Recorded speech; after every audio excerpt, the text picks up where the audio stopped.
আসসালামু আলাইকুম। একটা সমস্যা হইছে আরকি। সমস্যাটা হচ্ছে এটা আমি জানতাম না। আপনার আমার যে শ্বশুর-আব্বা উনি মানে আগে ব্রয়লার চিকেন খাইতো না আরকি।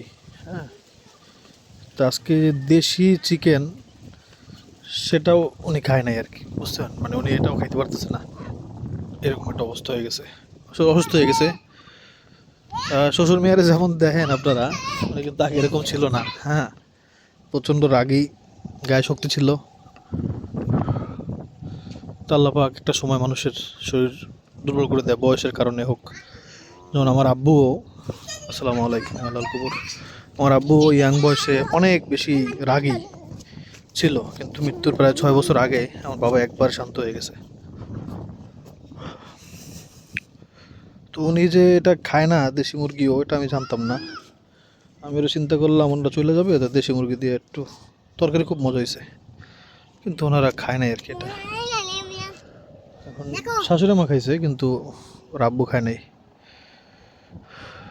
তো ওইটা দেখি একটু মাংস আনি না রান্না করতে হবে আর কি। ওটা আসলে আমার জানা ছিল না একেবারে, কারণ আগে দেশি মুরগি খাইতো। আসো বাবা, দিকে আসো। ও বাবা, আসসালামু আলাইকুম। এই মাত্র এমন বাতাস আসলো,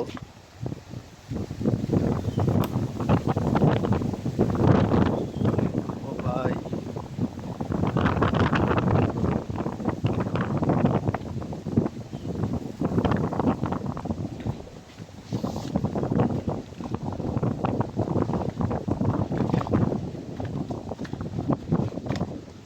কারেন্ট তো এমনিতেই থাকে না, এর মধ্যে যদি এরকম বাতাস হইতো রাতের বেলা, তাইলে না শান্তিতে ঘুমাইতে পারতাম।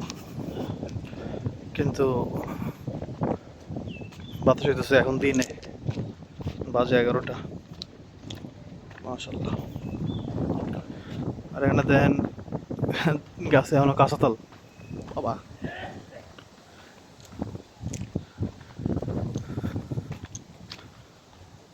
বাতাসটা সেই ভালো লাগছে, সকাল থেকে এরকম বাতাস।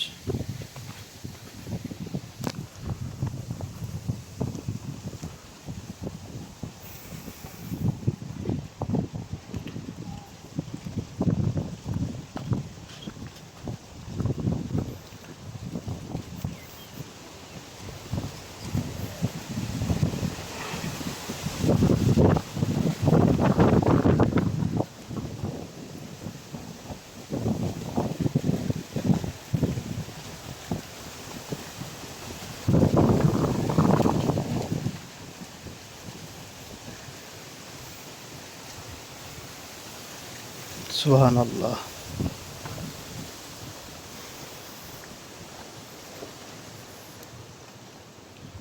এটা শান্তির বাতাস।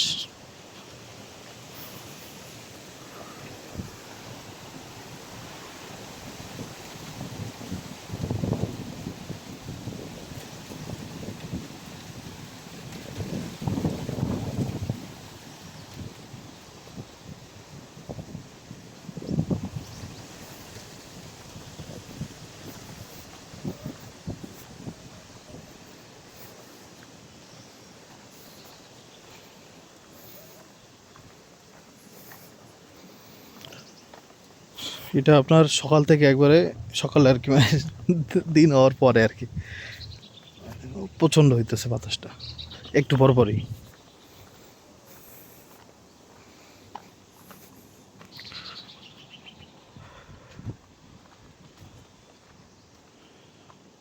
আপনার এই জায়গাটায় কিন্তু মাছ চাষ হইতেছে, মানে মাঠের মধ্যে অল্প জায়গা, তো এক সিজনের আর কি।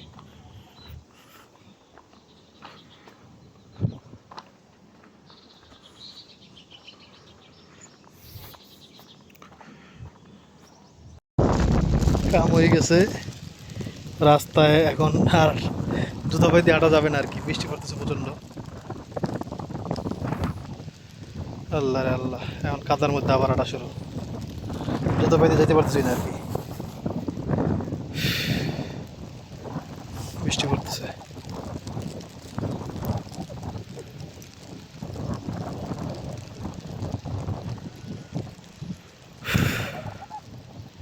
আর করা, যা আল্লাহ চান।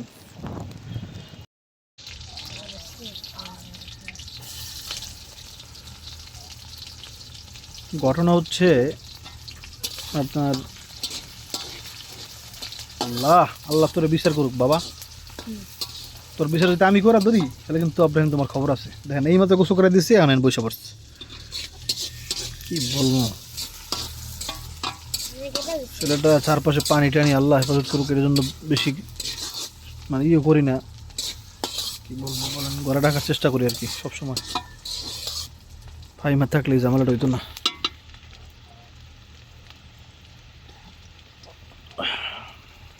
মাংস দিয়েছো কই?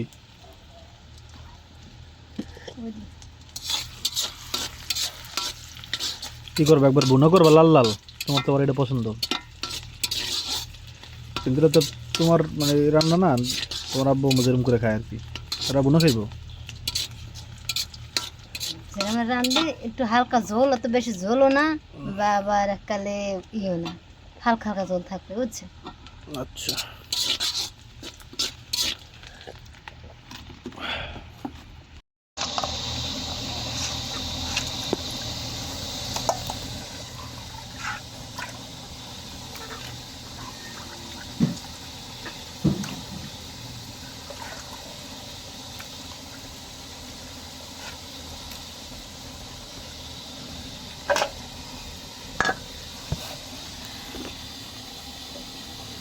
এই যে হাড্ডিগুলো আছে না নরম নরম, এই হাড্ডিগুলো আমার অনেক পছন্দ। ছোটোবেলা থেকেই এটা খাই। এগুলো আমি তো সাইডে দেখছিলাম দোকানদারের কাছে, আবার কিছু মাথার মাংস ছিল, তো সেখান থেকেও আপনার বাইসে পয়সা কিছু এই যে নরম হাড্ডি, এগুলো আলাদা করে আমি নিয়ে আসছি আর কি।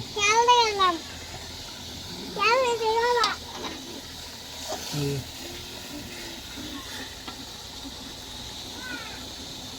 অল্প আর কি, ওটা 5-6 টুকরা। সিনার মাংস আর গর্দানের মাংস এখানে। এবার দিয়ে দেওয়া যাক।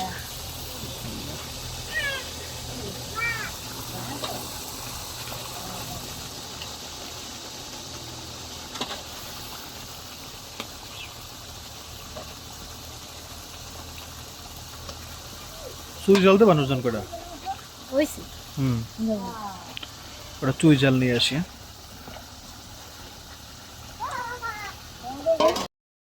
ওই হচ্ছে আমাদের এই যে চুই জালের লতা। এখান থেকে 2টা লতা কাটে নি, দাঁড়ান। এই হচ্ছে চুই ঝাল। কাটো কাটো না, মোটা হয় না বেশি। এই লতা চুই, এটা হচ্ছে না, সরি এটা হচ্ছে গাছ চুই। লতা চুই অনেক মোটা মোটা হয়। এরপরে আমি লতা চুই আনবো ইনশাল্লাহ।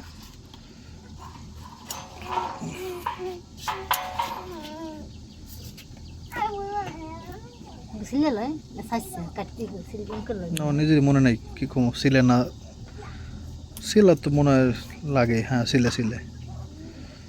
তো তুমি আগে পাতাগুলো ছাড়াই এইটা করে নিতে, একটা করে করবা। সমস্যা, মাংস কষাইতেছি, কষানো হোক, এরপরে করো, আস্তে আস্তে করো। এটা দেখা যদি আমার বাড়িতে অনেক মানুষ আসে, তারা বলে যে পান গাছ নাকি। তারপর আমি বলে আপনি খাইয়ে দেখেন একটা পান। পরে চাপাই দেখা যে প্রচণ্ড মানে জাল আর কি, পানের চেয়ে ওটা জাল বেশি।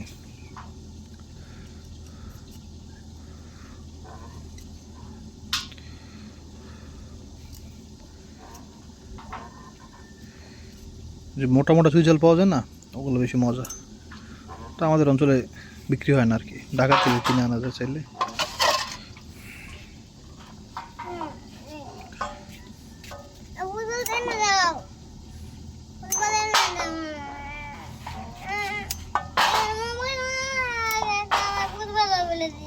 দাঁড়াও, হয়েছে চিকন তলা লাগবে না।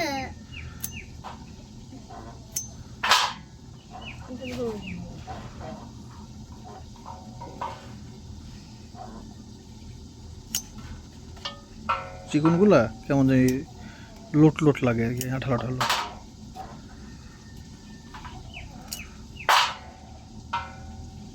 এটা ঠিক আছে, এটা খাওয়ার উপযুক্ত আছে।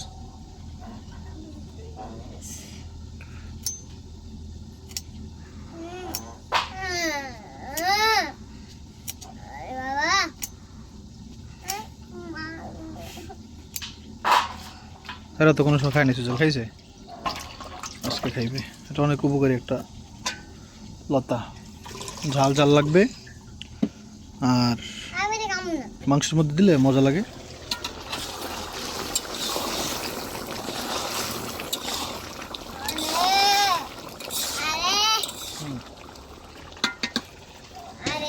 আর এটার ঔষধি গুণ আছে অনেক, আপনার ঠান্ডা কাশি এই হচ্ছে। তারপর চুই ঝাল ভালো মতো ধুয়ে নিছি। হ্যাঁ, বিসমিল্লাহ।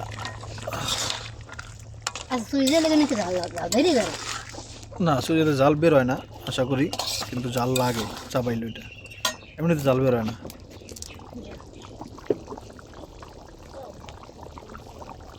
কাজ সমস্যা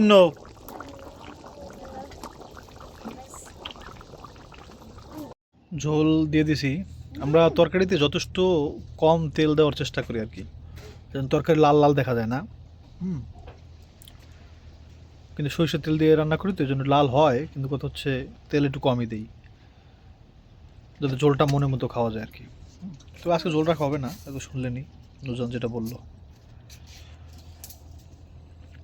আমার একটা মনের মধ্যে একটা কষ্ট আছে। বাবা সরব, টাইসন যা, টাইসন যা,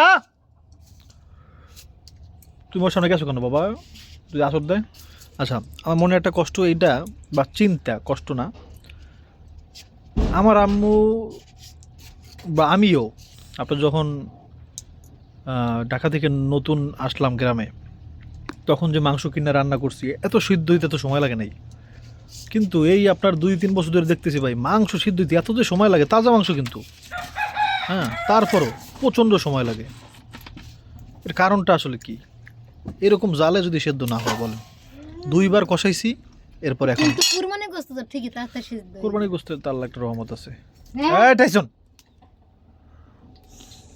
ওটার হিসাব তো আলাদা, ওটা আল্লাহ পাক খুশি যে আল্লাহর জন্য সবাই কোরবানি দিচ্ছে, আল্লাহ পাক তাদের খাওয়ায়, তাই না? ওটা আল্লাহ পাকের পক্ষ থেকে মেহমানদারি, তো ওটার হিসাব তো আলাদা হবেই।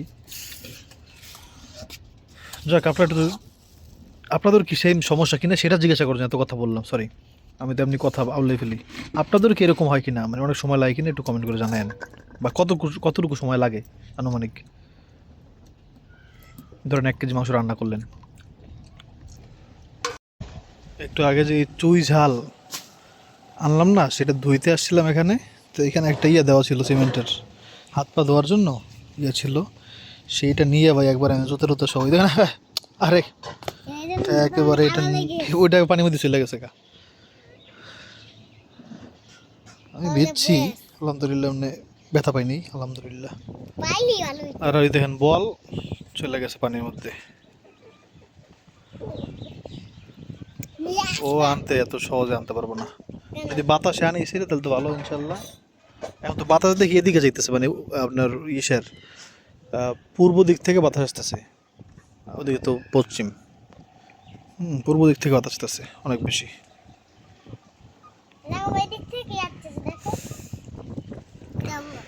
দেখি আসলে আসতেও পারে, আবার আল্লাহ আনলে ইনশাল্লাহ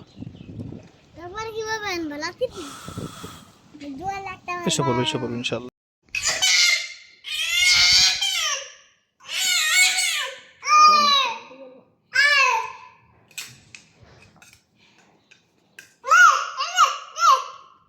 আব্দুল্লাহ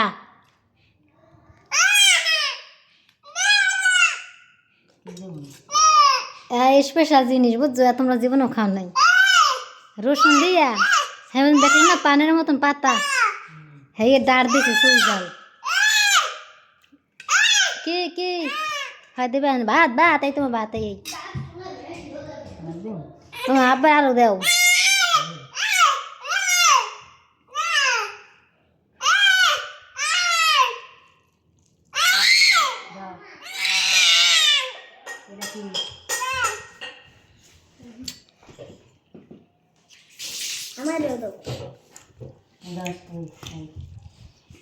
দাও তোমার খাও।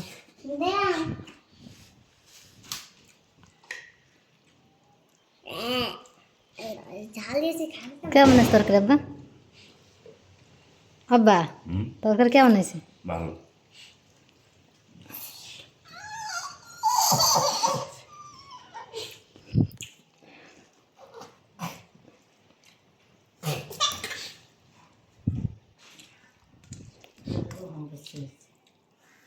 ও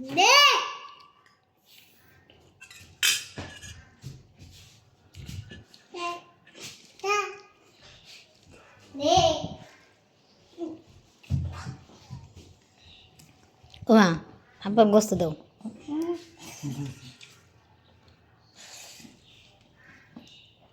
লইয়ে লইয়ে বুঝছো লাগে কই।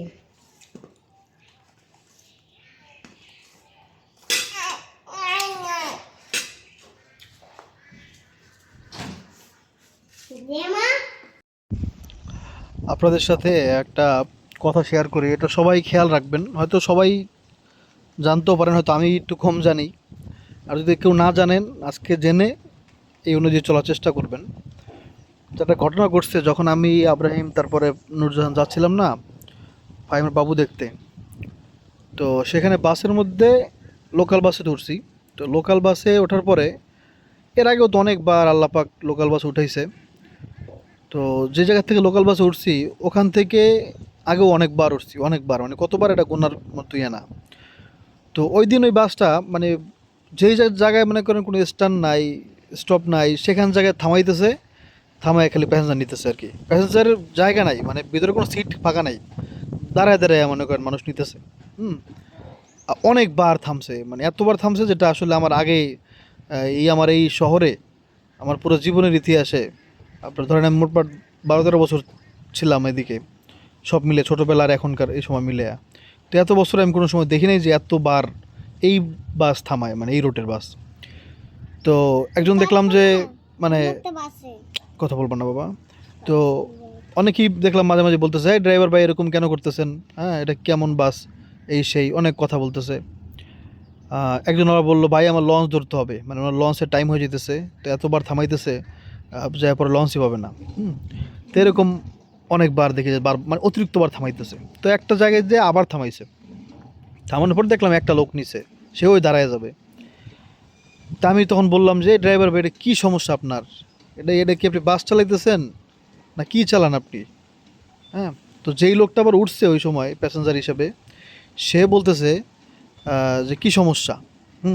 সে ওই মানে হেল্পারের পক্ষে কথা বলতেছে। হ্যাঁ, তো হেল্পারও আমার সাথে চিলিচিলি করতেছে, আমি হেল্পারের সাথে চিলিচিলি করতেছি। তো ওই লোকটা বলতেছে যে এটা মানে যে প্যাসেঞ্জার যে উঠছে, সে বলতেছে এটা হচ্ছে লোকাল বাস, এটা এইভাবেই চলে। হ্যাঁ, এটা নিয়মে, এটা 1 ঘন্টার মধ্যে, মানে ওর টাইম হচ্ছে 1 ঘন্টা, সে 1 ঘন্টার মধ্যেও যাইতে পারলেই হইলো। হ্যাঁ, এই হচ্ছে তার যুক্তি যে প্যাসেঞ্জার উঠছে। তো যুক্তিটা চিন্তা করেন, 1 ঘন্টা লাগবে একটা জায়গায় যাইতে, সেটা হচ্ছে তার টাইম যে 1 ঘন্টার মধ্যে পৌঁছতে হবে।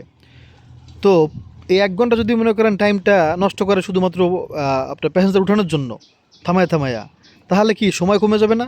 তো তারপরে থাকবে দেখা গেল 10 মিনিট 15 মিনিট, সেই 15 মিনিটে মনে করেন একবারে প্লেনের মতো চালাবে দিকে অ্যাক্সিডেন্ট করে মরবে। হ্যাঁ, এই হচ্ছে বাঙালির স্বভাব, বাঙালি সেটা খুব ভালো লাগবে। হ্যাঁ, সে আবার যুক্তি দিতেছে এটা 1 ঘন্টার মধ্যে যাইতে পারলেই হইলো যেমন হোক। হ্যাঁ, এই হচ্ছে আমাদের দেশের মানুষের যুক্তি। নিজের কাজে লাগছে, তো সে তো চাইলে অন্য গাড়িতে যেতে পারতো। তারপরও সে ড্রাইভারের পক্ষে আর হেল্পারের পক্ষে মানে কথা বললো আমার সাথে। তো এরপরে তো আমার সাথে মানে তুমুল ঝগড়া হেল্পারের সাথে।